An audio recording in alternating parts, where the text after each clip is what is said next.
ప్రజాస్వామ్యుతంగా పనిచేశాం.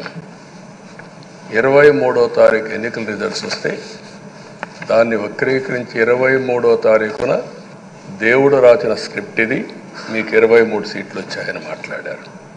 ఇప్పుడు నేను అడుగుతున్నా, కూటమికి 164 సీట్లు వచ్చాయి. 1, 6, 4 కూడుకుంటే 11 వస్తుంది. రాష్ట్రంలో దగ్గర 1631 రోజులు అమరావతి రైతాంగం ఆడబిడ్డలు ఉద్యమం చేశారు. ఆ 4 నెంబర్లు కలుపుకుంటే 1, 6, 3, 1 కలుపుకుంటే 11 వస్తుంది. అంటే ఇది కూడా భగవంతుడి స్క్రిప్ట్ అయినా కూడా నేను మాట్లాడడం లేదు, నేను కామెంట్ చేయడం లేదు. ఈరోజు ఉంటే వాళ్ళకు కూడా అర్థమయ్యేది. వాళ్ళు ఉండకుండా పోవడం అనేది వాళ్ళ పిరికితనం తప్ప ఇంకోటి కాదని చెప్పి కూడా నేను మీకు తెలియజేస్తున్నా. అయితే నేను ఇక్కడుండే సభ్యులను కూడా మిమ్మల్ని కోరుతున్నా, మనం ప్రజా సమస్యలపైన దృష్టి పెట్టాలి తప్ప వీళ్ళ మీద కాదని చెప్పి కూడా నేను మీకు తెలియజేసుకుంటున్నాను.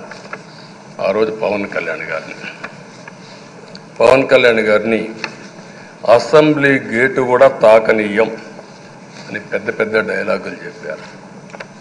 21 సీట్లలో పోటీ చేస్తే 21 సీట్లని గెలిపించారు.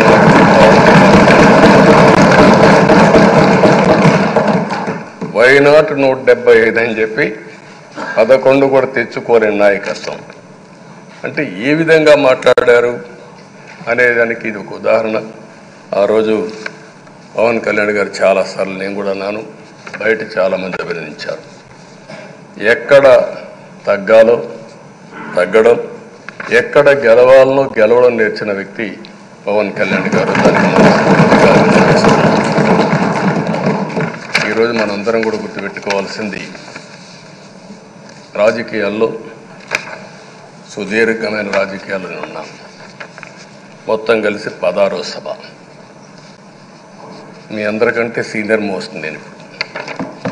8 + 1 9వసారి, అంటే 16 సభల్లో 16వ సభ 9 సభల్లో ఉన్నాను. అంటే అన్ని సభలను చూశాను.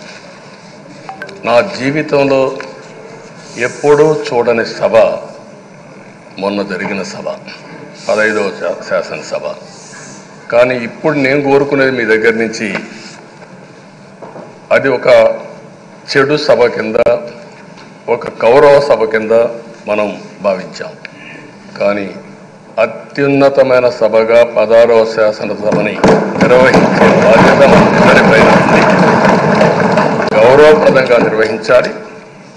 అదే సమయంలో ఇక్కడుండే ప్రతిపక్షాల దృష్టిలో పెట్టుకొని కాదు, 24 గంటలు మనం ప్రజలతో ఉండాలి. ప్రజాప్రభుత్వంగా ప్రజలకు జవాబుదారితనంగా ఉండాల్సిందిగా నేను మిమ్మల్ని అందరినీ కోరుకుంటున్నాను.